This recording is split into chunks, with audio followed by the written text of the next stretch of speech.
Today on Owl Have You Know.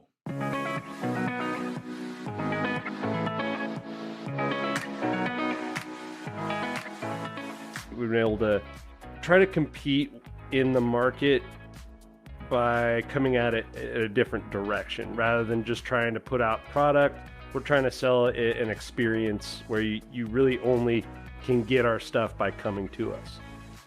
Hey, this is David Droogleever. Thank you for coming again to listen to an episode of Rice Business Owl Have You Know podcast.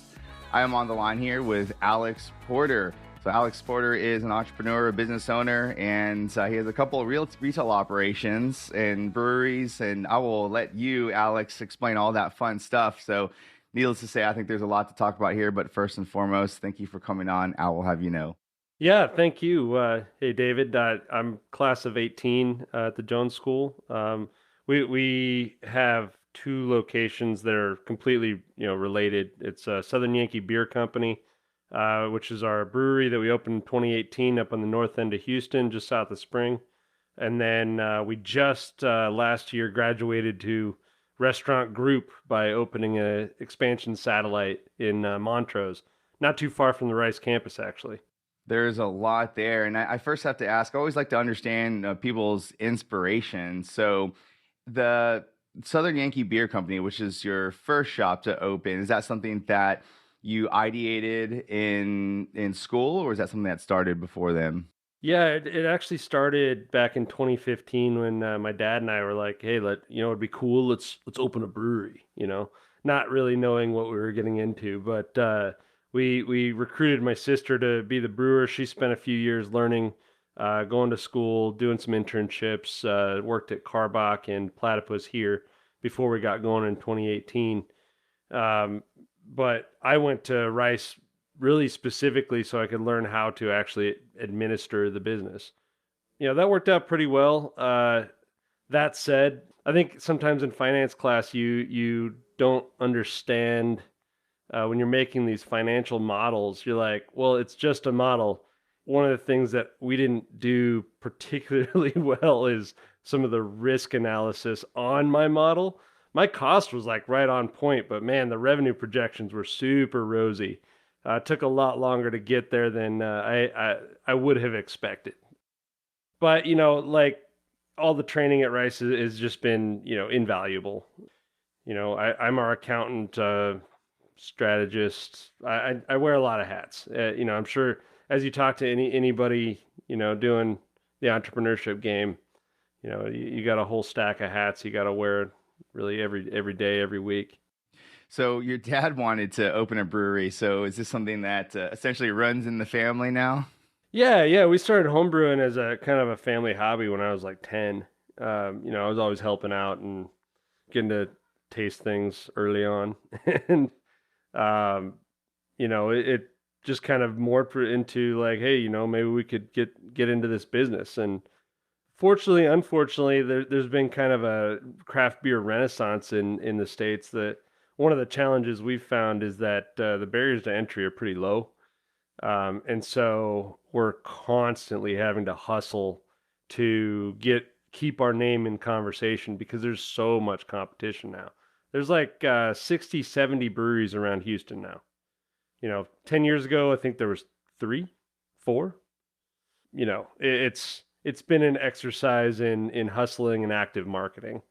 That was really the main reason we decided to do the satellite restaurant, because we needed to extend our reach without trying to compete for taps and shelf space with 50 other breweries trying to get a 6 to 10 feet of shelf space in a grocery store, or 10, 15, 20 taps on a bar. Rather than doing that, we're like, let's just open our own place and we control the entire experience. We were actually able to recruit a pretty solid chef to build a real food program too. Up at the brewery, we just we have a pretty excellent food truck, but it is just a food truck. There's a limit to what you can do with that. At the second location, we've been able to kind of really round out our whole menu and try to compete in the market by coming at it in a different direction. Rather than just trying to put out product, sell product, we're trying to sell an experience where you really only can get our stuff by coming to us. Someone needs to come up with like the Starbucks of breweries. Starbucks and breweries is gonna that's what puts people like me out of business. Yeah, well, where I come from that is that was one of the first case studies that we studied in business school. And the thing I remember from that case study is that this idea of having a middle place between, work and home, that was the experience, that hole that needed to be filled. So it ended up becoming the go-to place where you didn't even think about it. So what I'm saying is like, okay, the place for craft brews, you don't even thinking about it. You go to Southern Yankee Beer or to the craft house kind Yeah, of thing. Mm. that's a fair point. I think when the craft beer, renaissance or whatever, started, 20 years ago, 15 years ago, 10 years ago here, it was acceptable to have a little tap room in a shack or a warehouse. And people were like, yeah, this is cool because you get better beer than you can get elsewhere. But now that's not enough. Like you have to have a comfortable place. You have to, have amenities, entertainment, food. You can't just have good beer. That's not good enough anymore. To your point, like it has to be kind of that holistic experience place that you go for, entertainment and enjoyment rather than just a product. There's a lot to unpack here. I wanted to go back to your comment around the barriers to entry, which is that's a really interesting one to explore. And what does it look like to enter into the market? Like, how do you go from zero to hero in this space? That is the question. I can tell you how to get into it. How to be a hero is the hard part. Honestly, like there's a new spot going in downtown where you got a group that's spending $3 million on a big build out, and they're going in with, no offense to them, a home brewer with no commercial experience. There's just a ton of money flowing into the market, and that makes it challenging to compete because it's all this fresh money. It's not profitable smart money, but it's stuff that I have to now compete against because there's just tons of people getting into it. That you can get into it at a much smaller size. We certainly did. We produce beer about 100 gallons at a time, like 6 half barrel kegs. That allows us to be super agile, and we have a ton of different beers on at any given time, and we're able to rotate through a lot and keep it really fresh. Unfortunately, that also means that my cost, my overheads are relatively high per my volume. And you see a huge range of that across the market, just in Houston, certainly across the nation. I mean, people get into it with a 2 barrel system, a 1 barrel system. And while that is almost certainly not going to be profitable, it increases market supply such that in order to compete, you can't compete on price. You have to compete on something special, something new, always hustling, right? So I don't know. I'm not quite bearish on the market, but I'm some of my rosy projections that I had when I was all romantic about the market getting into it definitely have been tempered by experience. And so, how do you keep that fresh? I took a quick look at some of your socials. You have various events. You have, it seems like a constant rollout of new beers and formulations and really funny names, which I really want to ask you about. So, what does that sort of creative and production process look like to constantly be iterating like that? I gotta give a hand to my sister who's our head brewer. She's the creative drive behind the products. The naming and designing is a team effort, but again, she does a lot of the artwork, which we then send to our designer here in town, Padron Designs Studio, who does really great work on our can labels and our bottle labels. What we did is we basically took a look at our sales velocity of each type of product And we use that to kind of make lanes for the individual styles that we want to have. So it wouldn't make sense, for example, to have 6 brown ales on tap at one time. Those just don't sell very fast. They're amazing. I love them. They just don't sell it very, very fast. But what we've done is we've basically found the optimum spread of styles. Like I need to have 4 IPAs on it at any given time, and that's the fastest selling product, right? So we have to keep that pipeline going. So we basically plan 3 to 6 months out on what products we're going to make next, and then kind of use a pull system as a product gets used up. The next one in line will be scheduled according to when it's going to be needed. That way we keep the right mix of products available at any given time, and we're not over inventory. You don't want a lot of beer aging too long.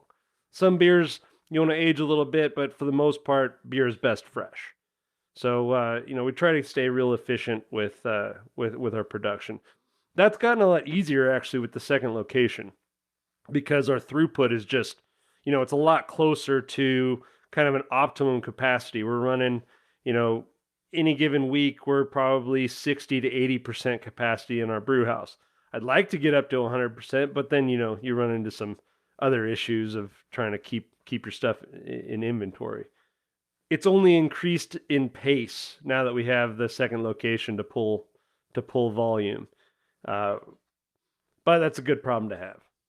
And on the 2 locations, you mentioned earlier, sort of like a synergy between the 2. Perhaps if one person goes to one, they're more likely to go to the other. Can you talk to us about how those 2 have, perhaps your initial intention on how those 2 locations would help each other and how it actually ended up turning up? And I know it's fairly recent since the second has opened up, but where are you in that sort of exploration process? So, I mean, my initial assumption when we located up in the north end of town is that everyone would come to us. That was overly optimistic. I didn't quite realize the extent to which people do not want to leave the loop. So we located in the heart of Montrose, which is 25 minutes from the other location. But like, unless you're actively traveling to one or the other, we're not going to be cannibalizing either market because for the most part, our strongest business up at the brewery is your commuters that are passing through that area anyway, and then people that just live in 5-10 mile radius, which does not intersect with the same people down in Montrose. So down there, our lunch crowd is we're a mile from downtown. There's a lot of people that work in the area, and that's our lunch crowd. And then it's a strongly residential area there that we get a ton of walking traffic. It's a very walkable neighborhood. We're lucky enough to have a decent sized parking lot across the street.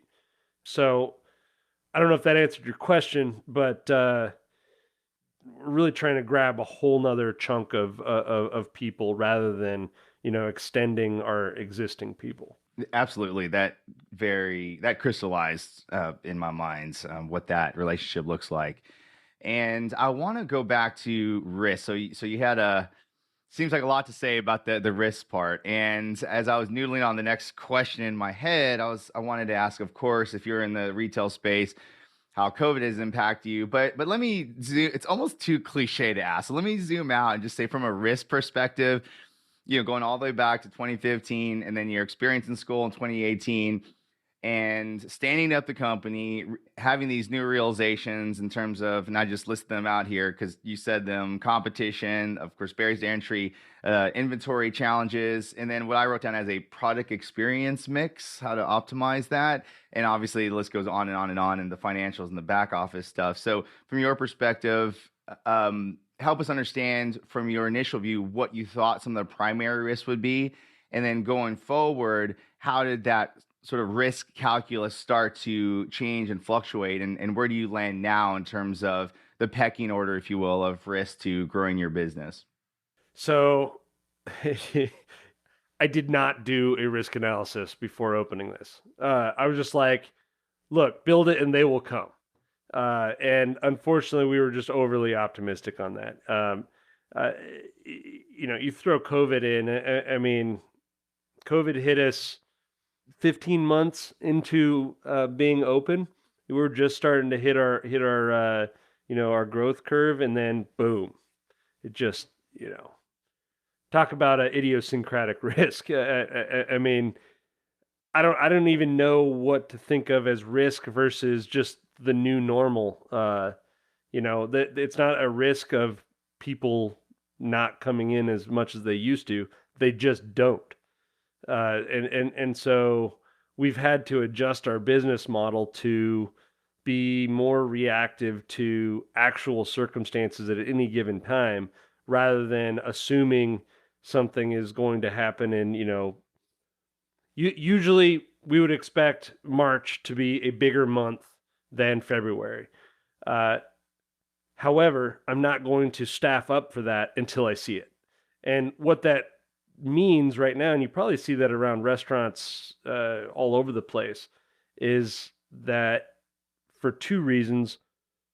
One, there's revenue and demand uncertainty, so you're not seeing the staff levels because it's expensive. And two, because you don't see the demand and so much of the restaurant industry is tip driven, you're not seeing the staff wanting to work in the industry so much. Again, I don't know if that answered your question, but if you were to do a classic like strategy industry analysis, I cannot imagine a worse industry to get into. Like, like just don't do it. Are there like beer consultants out there, that you've tapped that have brought in some external wisdom, perhaps? Like, do you work with third parties to perhaps help to assess the market or decide on the path forward or help to reconstruct your strategy? No, I mean those people exist. Where I've seen them most active is in assisting startups because there've been so many of them over the last however many years. I'm sure that they exist for demand consulting or something like that. But given that we don't have the volume to do directed distribution, it's kind of not really something we consider. That's actually a good pivot or segue to my next question, and perhaps I should have asked this towards the beginning. Is more of a question of who are your customers. I think it's easy to see the retail component. You go in and you can order food and beer, but are there other customer streams? You just sort of alluded to not having a direct to distribution. So, but I don't want to assume that that's not, or is there a business to business? So is there, or are there other channels where you're reaching customers, whether it's to other businesses, to stores, to other places that want to, or restaurants that want to serve your beer? Like, who else do you consider your customers or end customers? So our customers are people who walk in our doors. We just don't have the volume to be able to compete on price with Stone, St. Arnold, Yingling. I mean, Yingling just entered the Texas market. They're selling a half barrel keg of Yingling lager for $110. I mean, that is nobody can compete with that. Like Budweiser can compete with that. That's it, right? Stone out of California is selling a keg of IPA for 150. Like that's just like if you're talking about price and the value to those bars, which right now, given demand, mostly are struggling. McIntyre's and some of the like, accepted. It's hard to make a justification to a beer buyer to buy my stuff over their stuff when their marketing and brand is so much bigger than ours, right?